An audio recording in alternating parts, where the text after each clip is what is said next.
Hello दोस्तों, technical मेरे YouTube channel में आपका स्वागत है। आज की इस वीडियो में हम Techno Gamers Lamborghini Aventador car का मोड इंस्टॉल करने जा रहे हैं। वीडियो पसंद आएगी तो लाइक करें। चलो इस वीडियो को स्टार्ट करते हैं। डिस्क्रिप्शन में लिंक दिया हुआ है, वहां से आप डायरेक्ट डाउनलोड कर सकते हो। डाउनलोड करने के बाद आपको ऐसा दिखाई देगा। इसको स्टार्ट कीजिए। ऐसा करने के बाद GTA 5 मेन फोल्डर को ओपन कीजिए।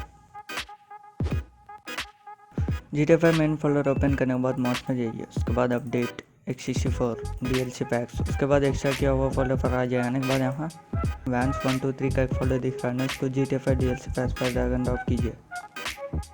ड्रैग एंड ड्रॉप करने के बाद बैक आ जाइए। बैक आने के बाद यहाँ DLC लिस्ट का XML का फाइल दिख रहा है, उसको ओपन कीजिए। ओपन करने के बाद नीचे आ जाइए। नीचे आने के बाद यहाँ आइटम DLC पैक्स वैंस 1 2 3 आइटम दिख रहा है, उसको कॉपी कीजिए। कॉपी करने के बाद बैक आ जाइए। बैक आने के बाद ओपन एवी को ओपन कीजिए। ओपन एवी ओपन होने के बाद एडिट मोड पे क्लिक कीजिए। यस, उसके बाद मॉड्स में जाइए। उसके बाद अपडेट RPF कॉमन डाटा। उसके बाद नीचे आ जाए। नीचे आने के बाद यहाँ DLC लिस्ट XML का टेक्स्ट दिख रहा है ना, उसको राइट क्लिक कीजिए। राइट क्लिक करने के बाद एडिट में जाइए। एडिट में जाने के बाद नीचे आ जाइए। नीचे आने के बाद यहाँ लास्ट में कॉपी किया हुआ टेक्स्ट को पेस्ट कीजिए। उसके बाद सेव कीजिए। बस दोस्तों, इतना ही आपको करने का। चलो GTA 5 ओपन करते हैं। तो दोस्तों, GTA 5 ओपन करने के बाद आप कौन सा भी ट्रेनर यूज़ कर सकते हो। यहाँ आपको मैनुअली टाइप करना होगा। आपको टाइप करना होगा ये VENTADOR। एंटर कीजिए। तो दोस्तों, आप देख सकते हो कार आ चुकी है।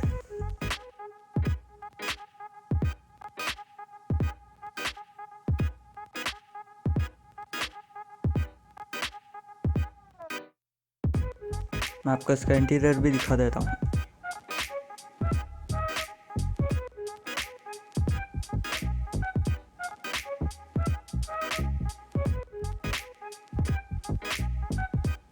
मैं आपको इसका नाइट का लुक भी दिखा देता हूँ।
तो दोस्तों, यही था इस वीडियो में। अगर आपको वीडियो पसंद आएगा तो लाइक करें, शेयर करें और इसी तरह के वीडियोज़ के लिए हमारे इस यूट्यूब चैनल को सब्सक्राइब कीजिए। Thanks for watching.